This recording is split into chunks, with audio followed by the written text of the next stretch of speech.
Haleluya, puji nama Tuhan saudara, sukacita, kemenangan, bahkan kekuatan yang baru. Saya percaya dilimpahkan ketika kita menyembah Tuhan. Dan saatnya kita akan sama-sama merenungkan kebenaran firman Allah bagi kita sekalian. Saya ingin ajak saudara melihat dalam 1 Timotius 4 ayat yang ke-12.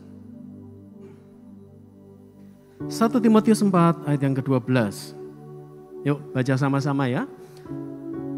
2, 3. Jangan seorang pun menganggap engkau rendah, karena engkau muda. Jadilah teladan bagi orang-orang percaya dalam perkataanmu, dalam tingkah lakumu, dalam kasihmu, dalam kesetiaanmu, dan dalam kesucianmu. Saudara yang dikasihi oleh Tuhan, di sini Paulus memotivasi Timotius, anak didiknya. Dan hari ini, firman yang sama yang ditulis melalui Rasul Paulus memotivasi saudara dan saya. Memotivasi kita rekan-rekan muda. Kata jangan seorang pun menganggap engkau rendah. Rendah di sini kita sadari sebagai anak-anak muda. Kita dapat dibilang kurang pengalaman. Anak-anak muda seringkali disepelekan karena dianggap kurang banyak makan garam. Ya. Artinya kurang banyak memiliki pengalaman. Sehingga seringkali disepelekan, dianggap tidak mampu, dianggap belum waktunya, atau dianggap belum matang.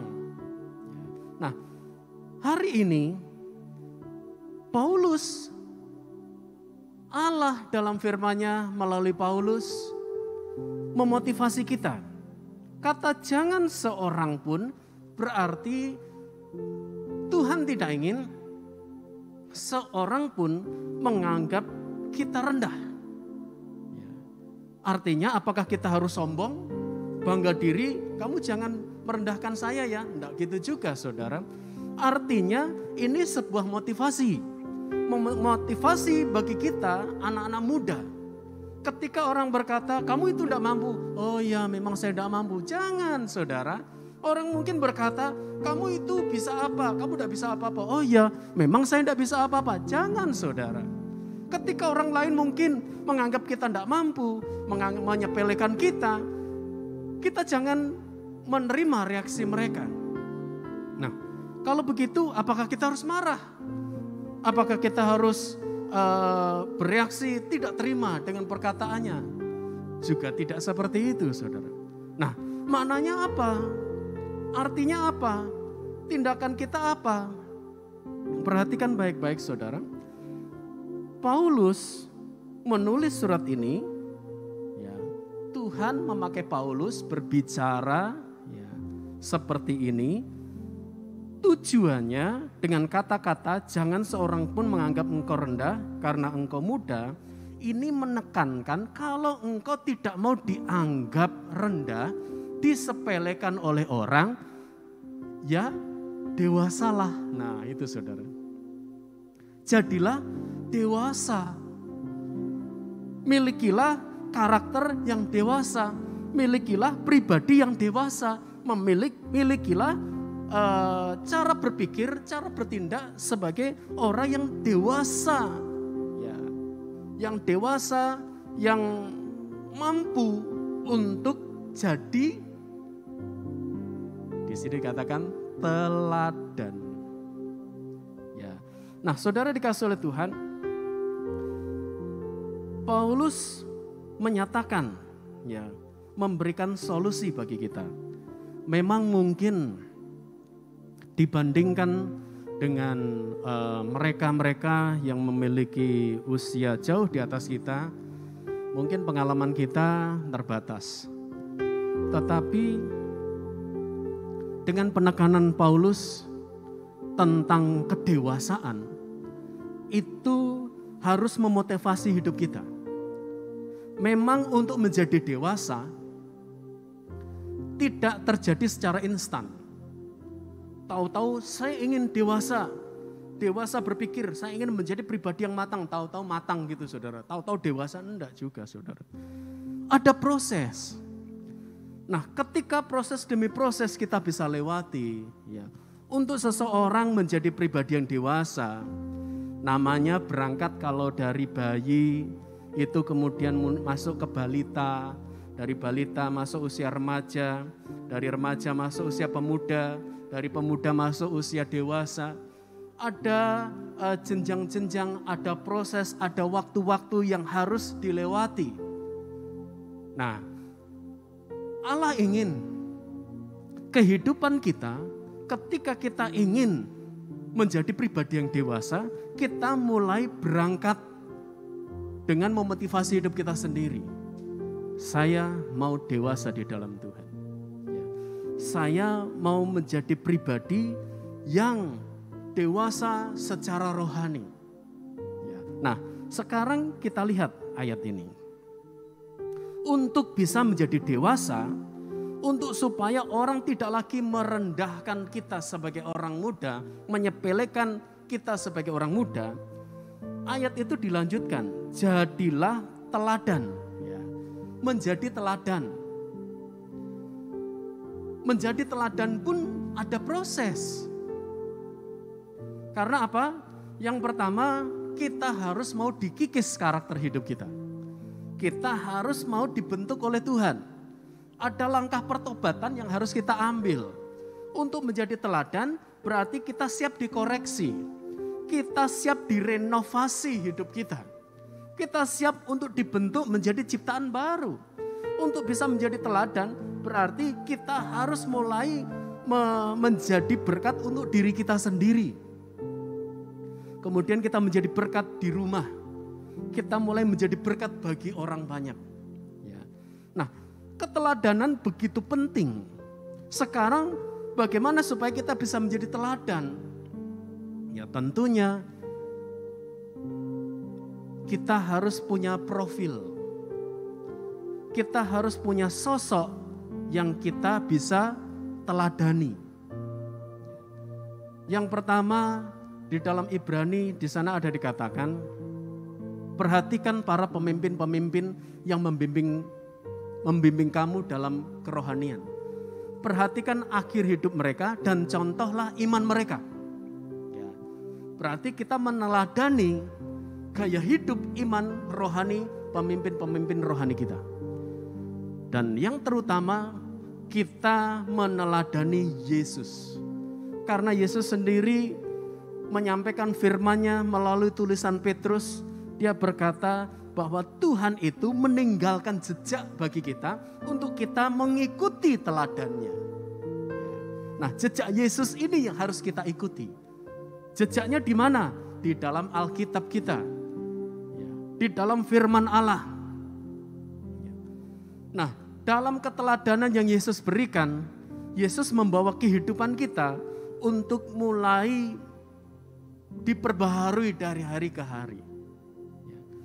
Dipulihkan dari hari ke hari. Dibuat semakin lama semakin kuat. Ada proses. Ada masalah. Ketemu kesulitan. Ketemu cercaan orang. Ketemu mungkin sikap-sikap reaksi diremehkan orang. Tetapi itulah bagian-bagian yang harus kita lewati. Mungkin untuk menjadi teladan, mungkin untuk kita mulai berangkat bisa menjadi pribadi yang berkarakter yang dewasa. Ya, ada banyak mungkin tekanan-tekanan yang kita alami. Tetapi tetaplah bertahan di sana, saudara. Karena disitulah kita akan melihat. Kalau kita mau dipimpin oleh Tuhan, Tuhan akan angkat kita. Tuhan akan bawa kita menjadi kepala dan tidak menjadi ekor. Kepala artinya apa? Ada di depan. Artinya apa? Kita menjadi contoh, teladan. Nah sekarang, teladan bagi siapa? Ayat ini sedikit aneh bagi saya. Karena ayat ini berkata, jadilah teladan bagi orang percaya. Ya. Kok enggak jadi teladan bagi orang dunia? Bukankah kita dipanggil oleh Tuhan, dipilih oleh Tuhan menjadi garam, menjadi terang.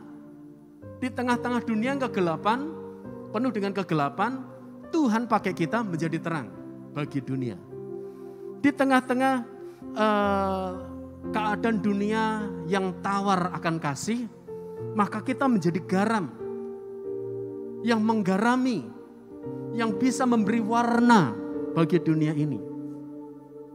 Tetapi ternyata penekanan Paulus untuk kita menjadi pribadi yang dewasa, menjadi teladan, Paulus menekankan jadilah teladan bagi orang percaya.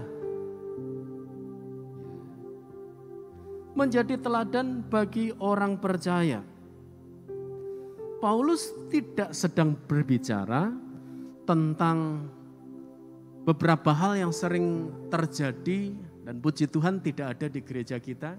Tetapi ada orang-orang yang bercerita bagaimana saya lihat anak ini di gereja dia begitu manis kelakuannya, baik sikapnya.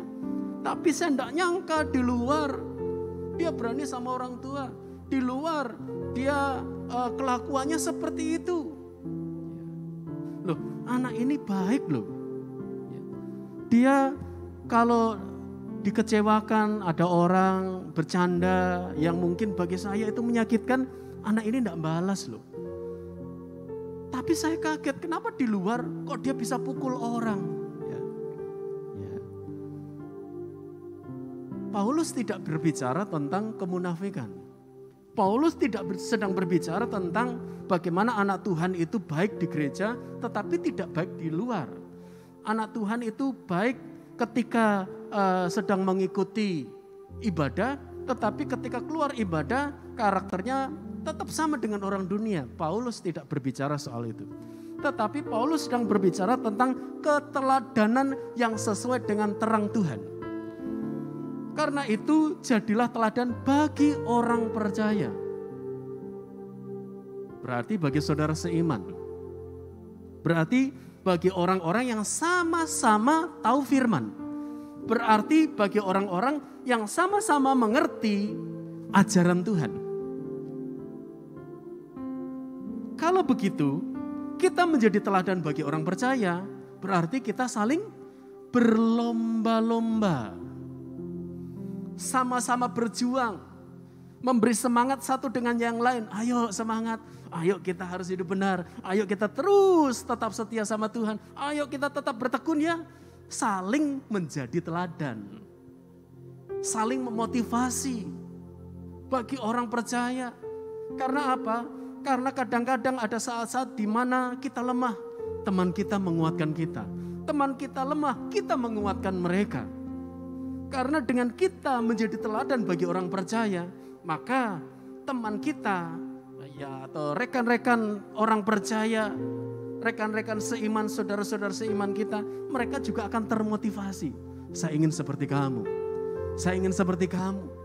Kamu kok bisa ya sungguh-sungguh dengan Tuhan? Kamu kok bisa ya dipakai Tuhan seperti ini? Saya pengen seperti kamu. Ya, itu akan membuat orang lain, orang di sekitar kita, mereka jadi bersemangat. Karena apa? Karena kita mau menempatkan diri kita menjadi teladan bagi orang percaya. Kalau kita sudah bisa menjadi teladan bagi orang percaya, maka kita akan mudah untuk menjadi teladan bagi orang yang tidak percaya. Kita akan mudah menjadi teladan bagi orang-orang yang tidak mengenal Tuhan, orang-orang yang hidup dalam kegelapan. Kenapa? Karena bagi orang percaya, di hadapan teman-teman kita, saudara-saudara seiman, kita sudah jadi teladan. Kita sudah jadi berkat. Dan Tuhan akan pakai kita benar-benar menjadi terang, menjadi garam. Dan di situ terang kita benar-benar memancar kuat. Garam kita benar-benar memberi rasa, memberi warna bagi dunia di sekitar kita. Ya. Sekarang teladan apa yang ditekankan oleh Paulus? Ya, setidaknya ada 5 ciri keteladanan dalam kedewasaan rohani yang harus kita miliki. Yang pertama, dalam perkataanmu.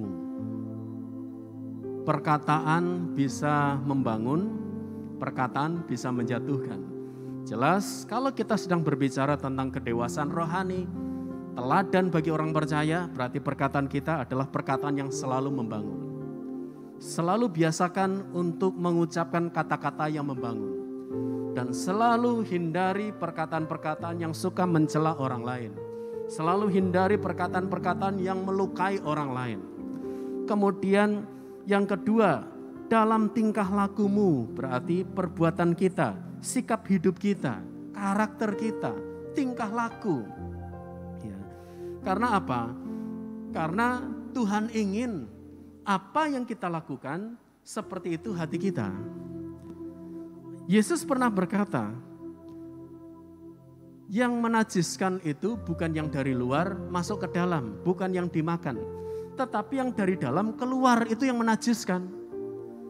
Dari dalam hati timbul kejahatan, pembunuhan, pertengkaran, perselisihan. Itu yang menajiskan. Ya. Jadi artinya dengan kita memiliki tingkah laku yang bisa diteladani, berarti hati kita ini hati yang dewasa. Karena sikap atau tingkah laku kita mencerminkan keadaan hati kita. Kalau hati kita beres, tingkah laku kita pasti beres. Hati kita kudus, tingkah laku kita pasti kudus. Kemudian yang ketiga, dalam kasihmu. Kasih di sini tentunya berbicara tentang kasih agape. Kasih Allah yang kita nikmati, yang kita alami secara pribadi dari hari ke hari. Dan kasih itu akan mengalir juga dari hidup kita kepada siapapun yang bertemu dengan kita. Kasih kita kepada Tuhan membuat kita bisa mengasihi orang-orang yang kita lihat. Karena Yesus, Allah sendiri pernah berkata, bagaimana engkau bisa mengasihi aku kalau yang kelihatan saja di hadapanmu, engkau tidak mengasihi mereka. Jadi artinya kalau kita mengasihi Allah, kita pasti mengasihi orang-orang di sekitar kita. Ya, ini keteladanan. Kemudian yang keempat, dalam kesetiaanmu. Setia selalu dihubungkan juga dengan sebuah ketekunan. Kesetiaan teruji dari waktu ke waktu. Kesetiaan terbukti dari hari ke hari. Kesetiaan itu terlihat ketika ada goncangan dan ketika tidak ada goncangan. Ketika diberkati dan ketika keadaan kekurangan. Ketika semuanya baik-baik saja dan tahu-tahu sedang mengalami masalah, sakit penyakit, sedang mengalami keadaan-keadaan yang menggoncangkan. Entah dalam usaha, kalau kita entah dalam pergaulan kita dengan teman, entah kita yang sedang bekerja dalam pekerjaan kita, atau yang sedang kuliah dalam kuliah kita. Karena apa? Karena hari-hari ini kita sedang terbatas dengan jam-jam kuliah karena kita harus lakukan semuanya dengan online. Ya kadang-kadang ada yang sharing, saya ini tinggal skripsi, dosennya susah ditemuin. Ya pandemi seperti ini tidak bisa datang, tidak bisa bertemu. Ya saya sudah kirim, tidak diresponi sampai sekarang. Ya. Nah ini hal-hal yang membuat kita sendiri mungkin merasa itu hal-hal yang rasanya tergoncang jiwa kita. Tetapi itulah yang Tuhan ingin bentuk dalam hidup kita. Sebuah ketekunan, keyakinan akan pemeliharaan Allah, kesetiaan, dan kesetiaan itu teruji di dalam segala situasi. Kemudian yang terakhir, dalam kesucianmu. Kesucian ini hal yang paling utama dalam kehidupan kita. Karena kalau kita tidak hidup suci, firman Allah katakan kita tidak akan pernah melihat Allah. Tidak akan pernah berjumpa dengan Allah. Kita tidak akan pernah mengalami kemuliaan di surga. Karena Allah adalah kudus, Allah suci. Tanpa kekudusan kita tidak akan melihat Allah. Ya, Ibrani katakan, karena itu betapa pentingnya kesucian ini menjadi bagian hidup kita, di mana kita bisa memberikan teladan. Gaya hidup rohani yang didapati Allah tetap suci.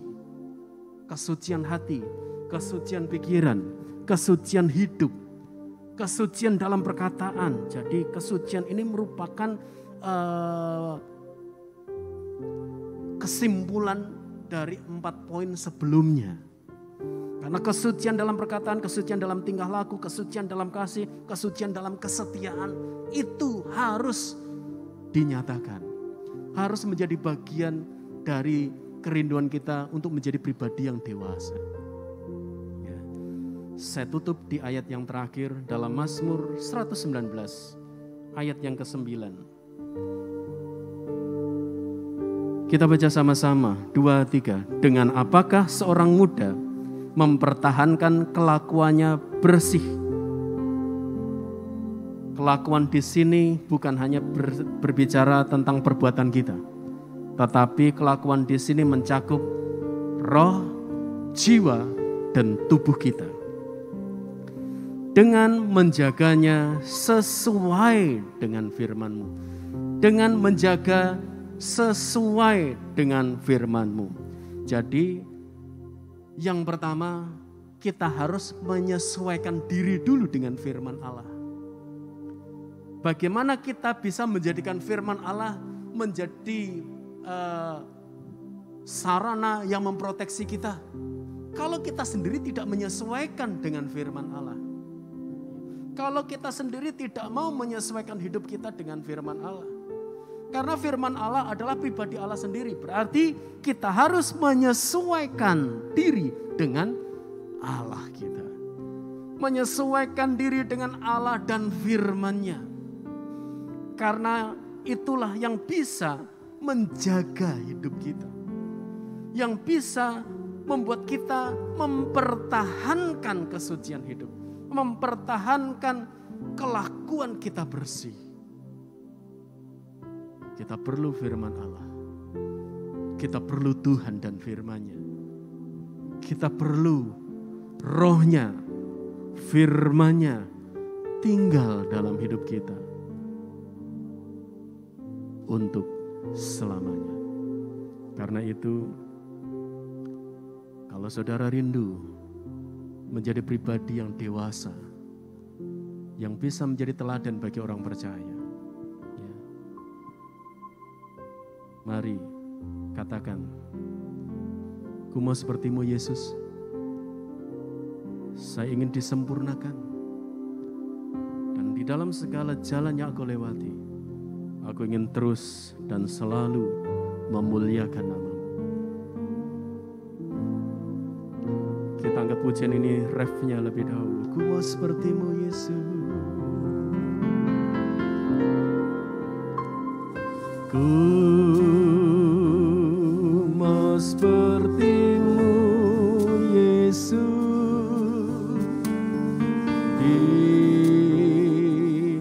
Disempurnakan selalu dalam setiap jalanku, memuliakan nama-Mu. Bagaikan bejana, bagaikan bejana, siap dibentuk